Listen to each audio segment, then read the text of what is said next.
오늘 우리에게 주시는 하나님 말씀은 전도서 18장 18절에서 10장 18절에서 11장 4절까지 말씀입니다. 전도서 10장 18절에서 11장 4절까지 말씀을 제가 한 절, 여러분 한 절씩 교독하시겠습니다. 게으른즉 석가래가 내려앉고 손을 잡은즉 놓은즉 집이 새느니라. 잔치는 희락을 위하여 베푸는 것이요 포도주는 생명을 기쁘게 하는 것이나 돈은 범사에 이용되니느니라. 심중에라도 왕을 저주하지 말며 침실에라도 부자를 저주하지 말라. 공중의 새가 그 소리를 전하고 날짐승이 그 일을 전파할 것임이니라. 너는 내 떡을 물 위에 던져라. 여러 날 후에 도로 찾으리라. 7에게나 8에게 나눠 줄지어다. 무슨 재앙이 땅에 임할는지 내가 알지 못함이니라. 구름에 비가 가득하면 땅에 쏟아지며 나무가 나무로나 북으로나 쓰러지면 그 쓰러진 곳에 그냥 있으리라. 함께 읽겠습니다.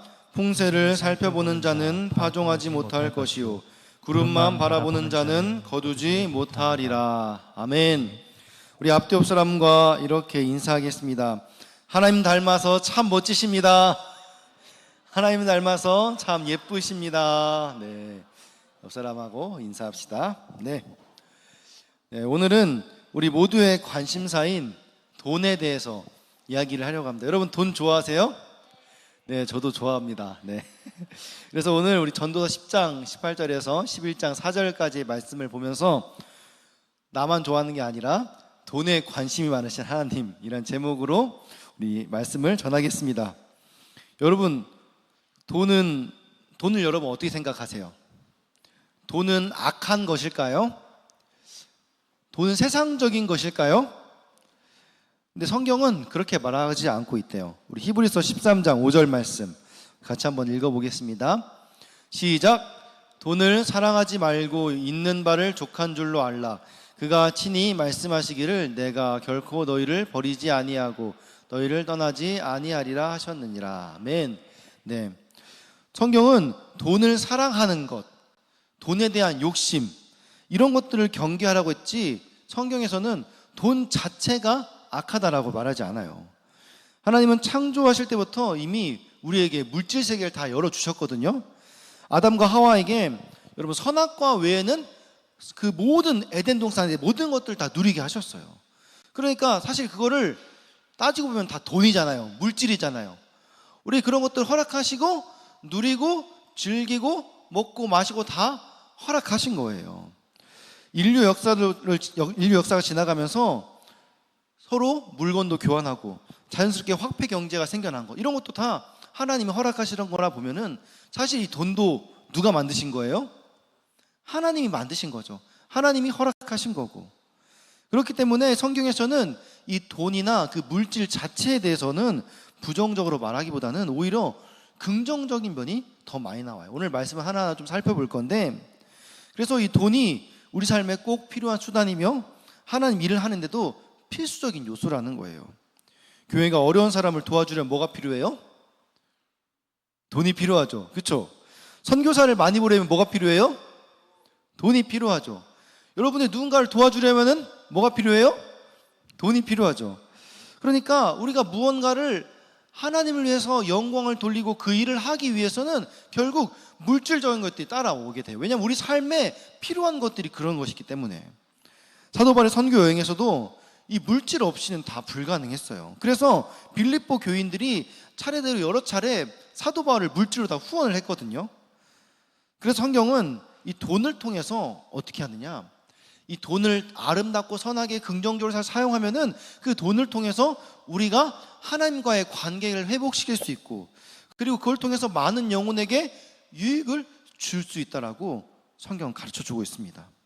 여러분 예를 들어서 삭개오를 보면은 삭개오가 예수님 만나고 변화되어지죠.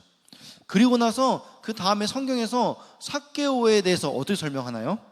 그가 자기가 가진 소유의 절반을 다 팔아가지고 가난한 사람들을 나눠줬다라고 말하고 있어요. 그리고 자기가 속여서 판 재물이 있으면은 그거에 대해서는 4배를 갚아서 다 돌려주었다라고 말하고 있어요. 이게 뭘 말하는 걸까요? 예수님을 만난 사람들이, 예수님 만나고 변화된 사람들이 자기 안에 있는 어떤 물질의 죄성, 누군가를 속여서 팔았다. 그럼 그것을 회개하는 마음으로 돌려주고 갑절로 갚아주는 거예요. 그러면서 내 안에 있는 물질 죄성이 해결되면서 하나님과의 관계가 해결되는 거죠. 내 안에 이 물질 때문에, 내가 속여 판 것 때문에 하나님께 더 가까이 가지 못했는데 그것을 회개하고 그렇게 다시 돌려줌으로 인해서 관계가 회복된다는 거예요. 사람과의 관계뿐만 아니라 하나님과의 관계에서. 그리고 변화되니까 옆에 보지 못했던 가난한 사람들이 보이는 거예요. 소유의 절반을 팔아서 어려운 사람들을 위해서 도와주었다는 겁니다. 삭개오가 그렇게 물질로 이웃을 섬기고 자신의 죄를 고백할 때 예수님 뭐라고 말해요? 오늘 너와 네 집이 구원을 받았다. 너의 집에 구원이 이르렀다라고 말하는 거예요. 물질로 우리가 섬기고 나눌 때 우리 안에 구원이 임하는 것입니다. 누가복음 8장 1절에 3절 말씀 같이 읽겠습니다.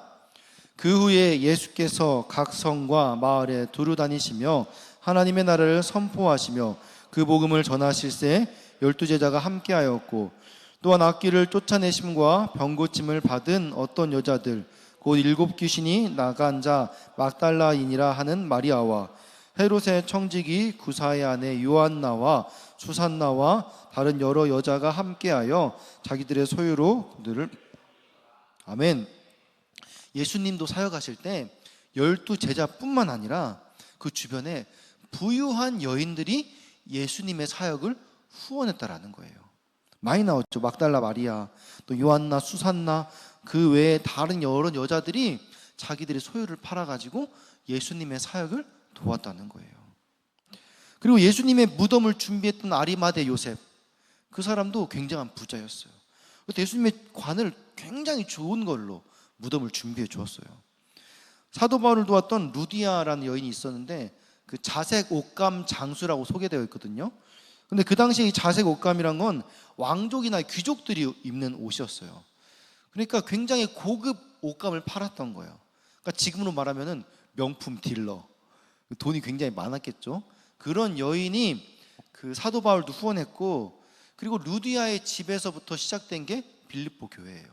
가정교회에서부터 시작된 거. 그러니까 자기 집을 내어주고 자기의 재산으로 물질로 선교 사역을 후원하고 예수님의 사역도 도왔고, 결국 다 물질이 있었기 때문에, 그것을 흘려보냈기 때문에 하나님의 일들이 이루어질 수 있었다는 거예요. 그래서 성경은 이 물질 자체를 나쁘게 평가하지 않고 어떻게 사용하는가에 대해서 많은 교훈을 주고 있어요. 그래서 사도 바울은 이렇게 고백합니다. 빌립보서 4장 12절 같이 읽겠습니다. 나는 비천에 처할 줄도 알고 풍부에 처할 줄도 알아 모든 일 곧 배부름과 배고픔과 풍부와 궁핍에도 처할 줄 아는 일체의 비결을 배웠노라. 아멘. 사도 바울은 그 돈을 가지고 내가 돈이 뭐 없다고 해서 가난한 게 아니라, 내가 돈이 많다고 해서 부자라고 많은 걸 누리는 게 아니라, 그 물질이 어디에서부터 왔고 어떻게 쓰느냐에 따라서 나의 삶의 풍요로움이 결정된다. 그러니까 나의 삶을, 나의 물질을, 그 재정권을 하나님께 맡겨드려야 된다라고 고백하는 거예요. 이 돈의 긍정적인 면이 구약 성경에도 굉장히 많이 나와요.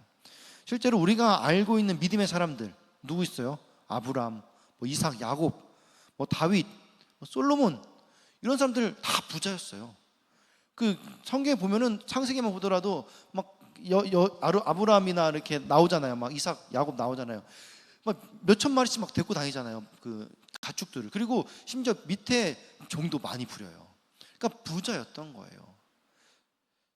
그 당시에 모든 사람들이 우러러보는 부자들이 믿음의 사람들이었습니다. 하나님께서 또 가장 의로운 사람이라고 칭찬했던 사람 누구예요? 욥. 욥이 당대 의인이지만 또 동방의 큰 부자라고 소개를 하고 있어요. 동방의 큰 부자는 뭐예요? 그 당시 세계관을 보면 아시아 전 지역을 통틀어서 손에 꼽히는 부자라는 거예요. 그리고 구약의 성막을 지을 때도 이스라엘 백성들이 헌금한 물질들을 다 가지고 와가지고 그것들로 성전을 지었잖아요. 결국 하나님의 일들 가운데는 다 물질이 그때그때 맞게끔 흘러감에 있어서 하나님의 일들이 이루어질 수 있었다는 거예요. 그래서 구약시대에는 물질적인 축복이 하나님께서 이스라엘 백성들에게 약속하신 축복 중에 가장 중요한 요소 중에 하나였어요. 항상 그 축복의 그 메시지를 보면은 물질의 축복이 같이 들어있어요. 자녀의 축복과 함께.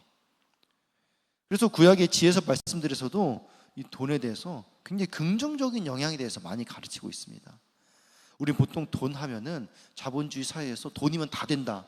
그래서 그 돈만 바라보고 우리가 살아가기 때문에 돈에 대한 욕심, 돈을 나의 욕심을 채우기 위해서, 나의 야망을 이루기 위해서 쓰는 그 잘못된 목적 때문에 돈을 나쁘게 생각하는데, 성경적인 관점은 돈을 우리가 많이 벌어서 많이 모아서 잘 관리해서 정말 아름답게 필요한 것을 잘 흘러보내야 된다라는 교훈들이 많이 있다라는 거예요. 우리 잠언 11장 6절과 22장 4절 말씀 같이 읽겠습니다. 정직한 자의 공의는 자기를 건지려니와 사악한 자는 자기의 악에 잡히리라. 겸손과 여호와를 경외함의 보상은 재물과 영광과 생명이니라. 아멘. 우리 시편, 우리 119편 14절도 같이 읽어볼게요. 시작. 내가 모든 재물을 즐거워함 같이 주의 증거들의 도를 즐거워하였나이다. 아멘. 이 말씀을 보면은 내가 모든 재물을 즐거워함 같이, 그리고 나서 뭐와 같이 비유하고 있어요? 주의 증거들의 도를 즐거워한 거죠. 그러니까 하나님 말씀을 즐거워하는 것처럼 돈을 즐거워하는 것과 같이 보고 있다라는 거예요. 그러니까 돈 자체를 가지고 악한 게 아니라 심지어 그 돈을 누리고 쓰는 거, 그렇게 즐거워하는 것처럼 너희들 말씀도 즐거워해라라고 긍정적으로 표현하고 있는 거예요. 중요한 건 뭐냐? 잘 사용해야 된다라는 거예요. 돈을 어떻게 하나님 나라와 의를 위해서 잘 사용해야 되는지, 이것을 성경에서 말하고 있다라는 거죠. 그렇다면 우리는 돈을 어떻게 사용해야 될까? 우리 본문 말씀을 좀 같이 보려고 하는데, 오늘 본문 18절을 같이 읽겠습니다. 전도서 10장 18절. 게으른즉 석가래가 내려앉고 손을 놓은즉 집이 새느니라. 아멘. 이 말은 무엇은 말이냐면은 돈을 부지런하게 잘 관리를 해야 된다라고 성경이 말하고 있다라는 거예요. 석가래는 이제 지붕을 말하는 거죠. 그러니까 돈을 부지런히 관리하지 않으면 지붕이 무너지고 새는 것처럼 돈도 관리하지 않으면 그냥 샌다라는 말이에요. 그러니까 우리에게 이 그리스도인의 돈은 어떤 더 가지는 것의 문제가 아니라 하나님께서 나에게 맡겨주신 것을 내가 어떻게 잘 관리하고 지키느냐의 문제예요. 하나님께서, 돈은 하나님께서 우리에게 주시는 거예요. 우리에게 맡겨주는 거예요. 그러면 그거를 책임감을 가지고, 청지기의 사명을 가지고 어떻게 관리할 것인지, 여기에 대해서 우리가 고민하고 기도해야 된다는 겁니다. 그래서 우리가 돈에 대해서 부지런해야 되는 이유는 많이 벌고 많이 누리기 위해서가 아니라 하나님 맡겨주신 것이기 때문에. 이것은 한 나라의 지도자들에게도 마찬가지로 적용될 수 있겠죠. 한 나라의 지도자가 게으른 사람이 되면은 그 나라가 국가 경제가 제대로 돌아가지 않겠죠.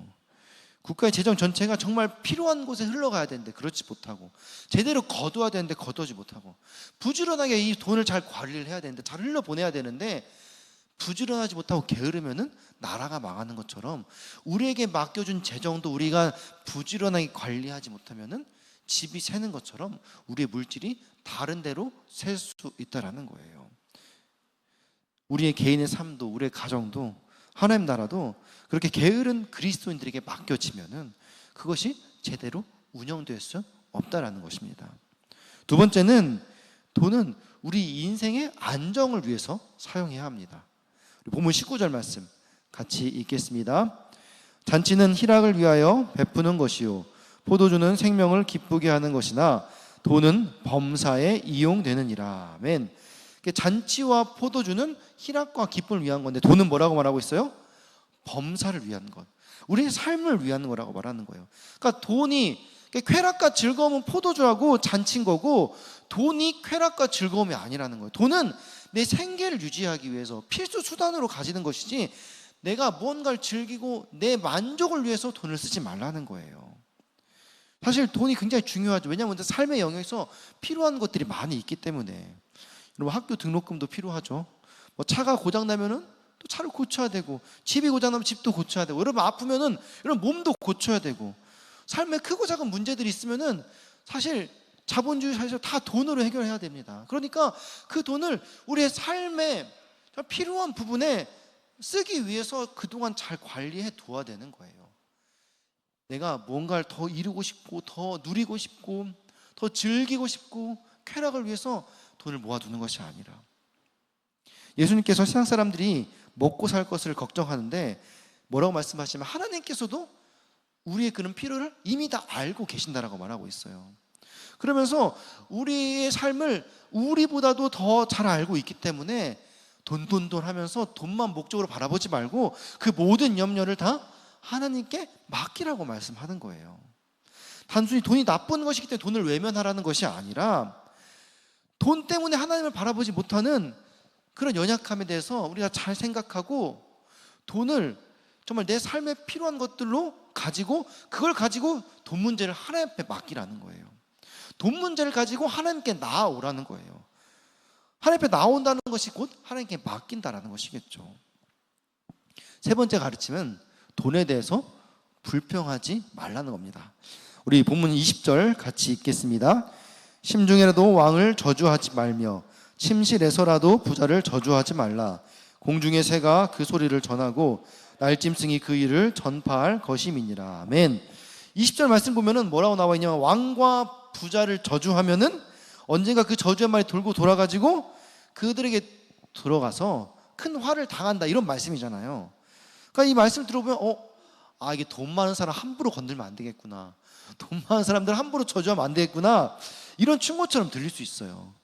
물론 그들의 권력과 명예가 있기 때문에 잘못 건드렸다면 우리가 큰 화를 당할 수 있죠. 그런 걸 조심하라는 명언도 될 수 있겠지만은 더 중요한 거는 단순히 입 조심하라는 게 아니라 돈을 바라보는 우리의 태도에 대해서 말하고 있는 겁니다. 그리스도인은 부자를 질투하거나 돈을 저주한 사람이 아니에요. 하나님의 주권 아래에서 그 돈의 가치를 보는 거죠. 돈이 무엇이고, 돈이 왜 그 사람에게 갔고, 돈이 지금 나에게 있는 돈은 어떤 의미가 있고, 이런 것들을 하나님의 관점에서 바라볼 줄 아는 사람인 거예요. 단순히 저 사람의 돈이 많이 갔다고 해서, 나는 돈이 조금 있다고 해서 저 사람을 저주하고 불평하고 나의 삶을 감사하지 못하는 그런 마음을 가지지 말라는 거죠. 여러분, 돈도 제가 서두에 하나님 만든 피조물이라고 했었죠.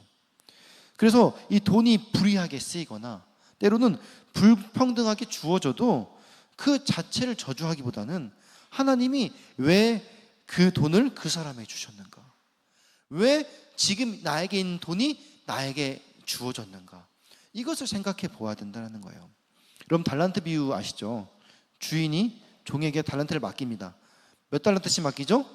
한 사람은 1달란트, 한 사람은 2달란트, 한 사람은 5달란트. 왜 맡긴 거예요? 그 돈을 잘 관리하고 때로는 그 돈을 잘 불려가지고 이익을 남겨서 좋은 일에 쓰라는 거겠죠. 그런데 1달란트 받은 사람은 어떻게 생각해요? 왜 저 사람이 2달란트 주고 5달란트 주는데 왜 나는 1달란트 주라는 거예요? 불평불만이 많았어요. 그러면서 나에게 1달란트 주신 그 주인을 악하게 생각한 거예요. 저 사람은 1달란트 나한테 주고는 자기는 아무것도 안 하면서 그냥 나한테 줌으로 인해서 내가 그 돈을 벌면은 자기가 이득을 보려고 나한테 줬구나 하면서 악하게 생각한 거예요. 일하지 않고 이득을 얻으려고 지금 나에게 1달란트 준 거구나 하면서 내가 거기에 속지 않으리 하면서 돈을 그냥 묻어두게 되는 거죠. 결국 어떻게 돼요? 주인이 왔을 때 차라리 너에게 그렇게 묻어둬서 그냥 1달란트 받을 거면 내가 차라리 은행에다 맡기지 너에게 맡겼겠냐, 너는 악하고 게으른 종이다 라고 책망을 받죠. 무슨 말이에요? 우리에게 주어진 그 달란트를 가지고 어떻게 사용할 것인가를 고민하라는 거지, 왜 쟤는 2달란트 주고 쟤는 왜 5달란트 주고 난 1달란트 줬냐라고 불평불만을 가지라는 게 아니에요. 하나님께서는 2달란트 준 사람이 2달란트 남겼을 때 칭찬했고 똑같이 5달란트 준 사람이 5달란트 남겼을 때 똑같이 칭찬했어요. 마찬가지로 1달란트 받은 사람이 1달란트 남기면은 그 사람이 칭찬했을 거예요. 근데 그것을 제대로 관리하지 못하고 그것을 준 주인을 저주하고 불평불만을 가졌을 때 그 사람이 하나님께 축복을 받지 못했다라는 것입니다. 돈을 분배하는 주권은 하나님께 달려 있어요. 그러나 그 돈에 대한 감사와 불평의 마음은 나에게 달려 있다라는 거예요. 많은 사람들은 돈이 부족해서 불행하다라고 생각을 해요. 여러분들 정말 돈이 없어서 불행하세요? 여러분 불행하세요? 저 되게 불행할 것 같은데 그러면 전 돈이 없어요. 저는 행복하거든요. 여러분 돈이 없어서 불행하세요? 그렇다면 여러분이 돈을 더 많이 가지면 여러분 행복해질까요? 그렇지 않다는 것을 우리는 인류의 많은 역사들을 보고 지금도 벌어지고 있는 사건 사고들, 주변의 이웃들을 볼 때 많은 어떤 기준을 놓고 월급이 500만 원 이상 되면은 그 사람은 늘 항상 웃음이 가득하고, 월급이 500이 안 되면은 늘 우울하고 그럽니까? 여러분 주변에 친구가 그래요? 그렇지 않잖아요. 결국 그 돈에 대한 그 가치와 감사를 아는 것은 나의 몫이고, 그 돈을 어떻게 바라보느냐에 따라 달려 있다라는 거예요. 그래서 우리가 세상 권력자들과 부자들을 바라보면서 돈의 불공평한 분배에 대해서 불평할 것이 아니라 나에게 주어진 것에 대해서 감사하면서 그것을 하나님의 영광을 위해서 어떻게 사용할 것인가, 그것을 고민하고 기도해야 된다는 겁니다. 네 번째 교훈은 돈을 지혜롭게 흘러보내야 된다는 거예요. 우리 본문 11장 1절 2절 같이 읽겠습니다. 너는 내 떡을 물 위에 던지라. 여러 날 후에 도로 찾으리라. 7에게나 8에게 나눠줄지어다. 무슨 재앙이 땅에 임할는지 내가 알지 못함이니라. 아멘. 이 말씀은 떡을 이제 물에 던지라고 하는 거죠. 던지는데 7, 8개로 나눠서 던지래요. 이게 도로 돌아와서 나에게 축복이 될 수 있다라는 그런 의미가 되겠죠. 어떻게 보면 투자 원리일 수 있어요. 그런데 떡을 물 위에 던지라고 이 말씀할 때 이 물은 해상 무역에서 하는 어떤 모험적인 행위를 가리키는 거예요. 그리고 7, 8개로 나눠주라는 것은 투자처를 다양하게 하라는 말이죠. 우리도 이런 말 많이 들어봤잖아요. 분산 투자. 여러분 주식하세요? 저는 안 하는데, 그렇죠? 분산 투자 이런 거 있잖아요. 그런 원리도 같이 들어있는 것 같아요. 왜 그렇습니까? 어떤 문제가 생겼을 때 한 번에 많은 손해를 보지 않기 위해서 투자를 하라는 거죠.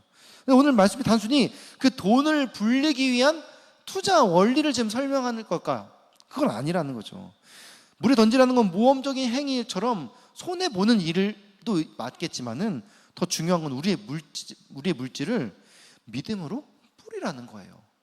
단순히 내가 누구에게 기브 앤 테이크로 주고 받을 걸 생각하는 게 아니라 하나님께 맡기는 마음으로 믿음으로 흘러보내라는 거예요. 단순히 이 돈을 단기적으로 이것이 나에게 어떤 이익이 될까, 이것이 아니라 이 돈이 하나님 나라의 유익에 어떻게 돌아갈까라는 그 믿음을 가지고 뿌리라는 거예요. 그렇게 믿음을 흘러보낸 이 헌금, 구제, 섬김의 물질이 잃어버리는 것이 아니라 하나님 나라를 위해서 심은 것이 된다는 거예요. 그렇게 심은 물질은 하나님께서 결국 자라게 하시고 그 복음의 열매가 반드시 맺어진다는 거예요. 그렇게 맺어진 게 바로 여러분이고 저 아니겠습니까? 그런 것처럼 이제 우리가 그 받은 은혜를 흘러보낼 때 말로만 생각으로만 하는 것이 아니라 실제로 내가 가진 것 중에 소중한 것, 특별히 오늘 말씀에서는 물질을 흘러보내라고 말하는 거예요. 그리고 물질을 흘러보낼 때도 성경에서도 한 곳에 집중하지 말라고, 투자에서도 마찬가지로 분산 투자를 하라는 것처럼 우리가 다양하고 넉넉하게 섬기라고 말하는 것입니다. 사업도 한 가지에 집중한 문제가 생기듯이 나눔도 한쪽에 치우치면 교회가 시끄러워져요. 건강한 섬김을 하지 못하게 됩니다. 한쪽에 치우치면 왜 여기만 섬겨주냐고 저기서 뭐라고 하고, 왜 너는 이 사역만 하냐고 하면서 여기서 또 뭐라고 하고 시끄러워지는 거예요. 그러니까 우리가 정말 이 교회에서도 무언가를 섬기고 나눌 때 기도 많이 해야 됩니다. 분명히 우리가 좋은 일을 했고 우리가 흘러보냈음에도 불구하고 그거에 대한, 아까 우리 부자의 어떤 불공평한 그 분배를 말하는 것처럼 사실 가진 거에 대해서 감사해야 되는데, 받은 거에 대해서 감사해야 되는데 항상 남들과 비교하게 되어 있어요. 그러니까 그것들을 지혜롭게 우리가 섬길 줄 알아야 돼요. 여러분들 우리 보니까 우리 청년부가 굉장히 많은 섬김을 하고 있어요. 주석이 한 60명 되는데 교사가 한 30명을 섬기고 있어요. 그렇죠? 여러분 보니까 그래요. 그리고 우리 셀리더, 임원, 찬양팀 보면 한 30명 돼요. 거의 다 섬기고 있는 것 같아. 그러진 않겠죠. 2개씩 섬기고 3개씩 섬기고 하니까 정말 많이 섬기는데, 또 오해할 수 있어요. 왜 너는 이 사역만 하냐, 왜 이 사역 집중 못하냐. 기도 많이 하고 섬겨야 된다라는 거예요. 나는 하나님께 드린 것이지만 받은 사람은 내가 받은 거예요. 그래가지고 내 기준으로 바라본다라는 거예요. 그래서 우리가 여러 가지 일들을 같이 병행하며 섬길 때 집중도 필요하지만 선택도 필요하고 분산도 필요하고 에너지를 나눌 것도 필요하고, 중요한 거는 하나님의 지혜도 필요하다라는 거예요. 그래서 우리가 그리스도인은 돈을 단순히 모으기보다 어떻게 건강하게 분산해서 흘려보낼지, 이 고민을 먼저 해야 되는 것입니다. 그러면 하나님께서 그 선한 목적을 채워주시기 위해서 우리에게 물질을 허락해 주시는 것입니다. 그래서 우리가 받은 것들을 감사하면서 일부는 가정을 위해, 일부는 교회 어려운 성도들을 위해서, 또 일부는 복음 전파와 선교를 위해서, 일부는 이웃을 위해 구제와 나눔으로 여러 가지 구체적인 기도의 항목들을 정하면서 흘러보낼 때 교회가 아름답게 세워진다는 겁니다. 이것이 바로 믿음의 재정 훈련인 거죠. 마지막으로 본문은 5번째로 뭘 말하고 있냐면은 돈은 때가 아니라 목적에 맞게 써야 된다는 겁니다. 우리 3절 4절 같이 읽겠습니다. 구름에 비가 가득하면 땅에 쏟아지며 나무가 나무로나 북으로나 쓰러지면 그 쓰러진 곳에 그냥 있으리라. 풍세를 살펴보는 자는 파종하지 못할 것이요 구름만 바라보는 자는 거두지 못하리라. 아멘. 오늘 본문 3절 4절 말씀은 뭐라고 말하냐면 우리가 아무리 잘해도 구름에 비가 가득하면 결국 비는 내린다는 거예요. 일어날 일은 결국 일어난다는 거예요. 갑자기 나무가 쓰러져서 해를 당하는 것처럼 어떤 손해를 볼지 우리가 예측할 수 없다는 거예요. 그러면 어떻게 하냐? 그렇다고 우리가 폭풍우가 두려워서 언제 비가 내릴지, 언제 태풍이 몰아칠지 몰라가지고 밭에 파종을 미룰 것이냐? 그럴 수는 없다라는 겁니다. 그런 자는 결국 수확을 기대할 수 없다라고 오늘 말씀 말하고 있습니다. 그래서 우리는 어떤 좋은 날, 좋은 때를 기다렸다가 도전하고 흘러보내는 게 아니라 무언가 해야 될 일이 있다. 그러면은 그 목적이 선한 목적이고 하나님이 기뻐하신 일이라면은 내 때와 내 상황보다 하나님의 때를 의지하면서 하나님의 목적에, 선한 목적에 맞게 우리가 흘러보내야 된다는 겁니다. 돈이라는 것은 모아두면 안전할 것 같지만은 하나님께서 주신 돈은 흘러보내야 살아나는 거예요. 그래서 재물은 축적할수록 불안이 커지고 나눌수록 평안과 생명이 넘쳐나는 것입니다. 돈은 잠시 잠깐 있다가 사라지는 거죠. 그래서 돈은 언제 의미가 있어요? 있을 때 잘 써야 의미가 있는 거예요. 우리가 나중에 더 여유 있을 때 섬겨야겠다라고 생각하는데 그건 무슨 마음이에요? 섬김의 때를 내가 정하겠다라는 거예요. 그러나 하나님 때는 아무도 알 수가 없죠. 정말 필요한 순간이 생길 때 하나님의 마음이 부어졌을 때 그때가 하나님의 때일 수 있다는 거예요. 그때가 지나고 나서 내 형편이 나아져서 내 때에 섬기는 것은 나의 사역이지 하나님의 사역이 아니라는 겁니다. 그래서 우리는 완벽한 때를 기다리지 말고 성경적으로 뭔가 올바른 목적과 확신이 있을 때 믿음으로 심을 줄 알아야 된다는 겁니다. 경제가 안정되면 수입이 더 생기면 하나님께 드려야겠다 이렇게 생각하는데 여러분 그런 날은 오지 않아요. 언제 우리나라가 경제가 좋았어요? 늘 어렵고 힘들 때 그 기회에 하나님이 또 쓰시는 사람은 또 쓰시고 그 위기를 기회로 바꾸는 사람들이 있었던 것처럼 우리가 그 재물권을 하나님께 맡겨드릴 때 그 사람에게 선한 목적을 통하여서 하나님의 물질을 흘러 보내주시는 거예요. 하나님은 풍세를 살피는 자가 아니라 믿음으로 씨를 뿌리는 자에게 열매를 거두게 하십니다. 오늘 말씀을 통해서 우리는 성경이 돈을 어떻게 바라보는지 그리고 그리스도인은 어떻게 돈을 사용해야 되는가를 함께 살펴보았어요. 참 안타깝지만은 어떻게 돈을 모아야 되는지는 많이 나와 있지 않아요. 사실 저도 잘 몰라요. 제가 잘 알면은 제가 돈이 많겠죠. 근데 저는 돈이 없어요. 근데 중요한 거는 성경은 돈을 나쁘게 보지 않는다는 거예요. 오히려 긍정적인 면이 훨씬 더 많아요. 왜냐하면 돈도 하나님이 만드신 창조물이고 하나님이 그 돈을 만들어 놓고 그 돈을 믿는 사람이 어떻게 쓰는지에 대해서 관심이 많으시다라는 거예요. 왜 그럴까요? 하나님이 우리에게 돈을 주셔서 단순히 풍요롭고 먹고 마시라고 누리라고 주신 게 아니죠. 그 돈을 통해서 하나님 나라를 세우고 이웃을 섬기고 복음을 전하면서 교회를 건강하게 하는 데 하라는 거죠. 그래서 하나님은 우리의 돈이 우리의 지갑에 얼마 들어있는지 이게 궁금한 게 아니라 그 돈을 지금 어디에 쓰고 어떻게 흘러보내는지 거기에 관심을 가지고 계시다는 거예요. 우리 마태복음 6장 21절 같이 읽겠습니다. 내 보물 있는 그곳에는 내 마음도 있느니라. 아멘. 우리가 돈을 모으고 쓰는 곳에 우리의 마음이 있습니다. 하나님이 돈에 관심이 많으신 이유는 그 돈을 통해서 하나님의 사랑이 흘러가기 때문입니다. 교회가 이웃을 많이 섬기면은 이웃은 교회의 섬김을 보면서 하나님이 우리를 참 많이 사랑하시는구나 그것을 알게 되는 거예요.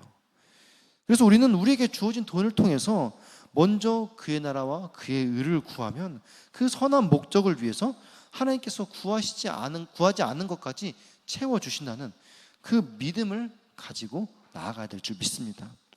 우리가 이 시간 같이 찬양하기 원하는데요, 우리가 잘 아는 말씀이죠. 마태복음 6장 33절도 한번 같이 읽어볼게요. 그런즉 너희는 먼저 그의 나라와 그의 의를 구하라. 그리하면 이 모든 것을 너희에게 더하시리라. 찬양의 가사에 있죠. 돈은 악이 아니에요. 돈을 사랑하는 것, 하나님보다 돈을 더 사랑하는 것, 그것이 문제라는 거죠. 우리에게 주어진 돈은 우리의 삶의 필요를 채워주고 더 나아가 나만을 위해 사용하는 것이 아니라 나보다 어려운 이웃, 그리고 하나님의 복음이 들어가야 되는데 필요한 그 영혼들에게 쓰여질 때 하나님께서 그 사람의 믿음을 통하여서 일하시게 됩니다. 우리가 이 믿음의 고백을 가지고 다 같이 일어나셔서 우리 마태복음 6장 33절 먼저 그의 나라와 그의 의를 구하라 찬양하시면서 준비하신 예물 하나님께 드리겠습니다.